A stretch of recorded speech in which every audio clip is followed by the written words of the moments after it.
There are moments in modern conflict where the official language of diplomacy continues, even as the reality on the ground moves in the opposite direction.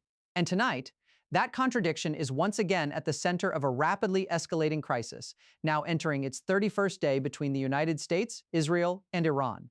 Overnight, coordinated U.S. and Israeli strikes hit multiple locations across Iran, including the capital, Tehran. Iranian authorities confirmed that key power infrastructure was targeted, leading to widespread blackouts across parts of the city.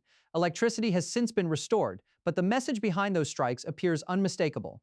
This campaign is not slowing down. According to Israeli military statements, operations are now focused on what they describe as government infrastructure targets throughout Tehran.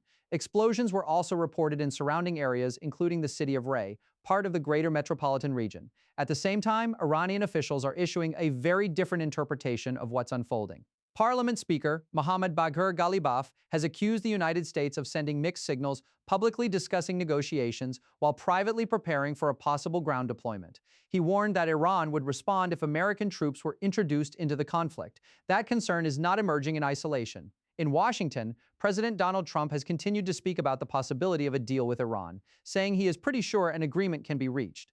But those comments were paired with far more aggressive statements in a recent interview, where he suggested the United States could take control of Iran's oil resources, including its key export hub on Karg Island.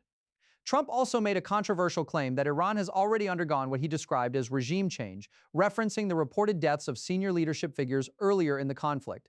That claim, notably, has not been independently verified by multiple international sources and remains disputed. So what we are seeing here is a dual-track narrative: diplomacy in language, escalation in action. On the ground, the scope of the conflict continues to widen. Strikes have been reported not just in Tehran, but in multiple cities across Iran, including Karaj, Shiraz, Qom, Abadan, and Tabriz. In Tabriz, a petrochemical facility was hit, triggering a fire that Iranian authorities say has now been contained. Meanwhile, civilian life inside Iran is increasingly defined by disruption and uncertainty.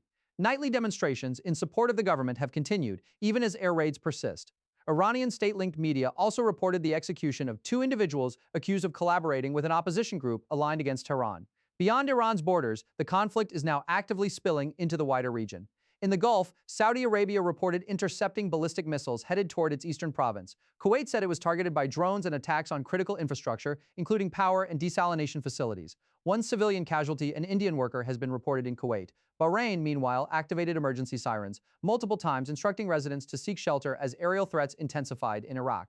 Explosions were reported near Baghdad's airport, linked to attacks on a U.S. logistics facility, and in Lebanon, Israeli operations have continued in Beirut's southern suburbs, with evacuation orders issued amid claims of targeting Hezbollah positions. So this is no longer a contained bilateral conflict. It is now a multi-front regional confrontation with multiple actors directly or indirectly engaged. And then there is the global impact. Oil markets are reacting sharply. Brent crude prices have surged to nearly $116 a barrel, up more than 60% since late February, reflecting fears of prolonged disruption in one of the world's most critical energy corridors. At the same time, global supply pressures are already shifting trade patterns. The United States has issued a temporary waiver allowing countries to purchase Russian oil, a move that is now influencing buying behavior in parts of Southeast Asia. Financial markets across Asia are also showing signs of strain, with key indices in Indonesia and Malaysia declining amid ongoing uncertainty. And yet, despite all of this, diplomatic efforts have not completely disappeared. Pakistan has positioned itself as a potential mediator, hosting discussions aimed at de-escalation and signaling that further talks, possibly involving the United States and Iran, could take place in the coming days.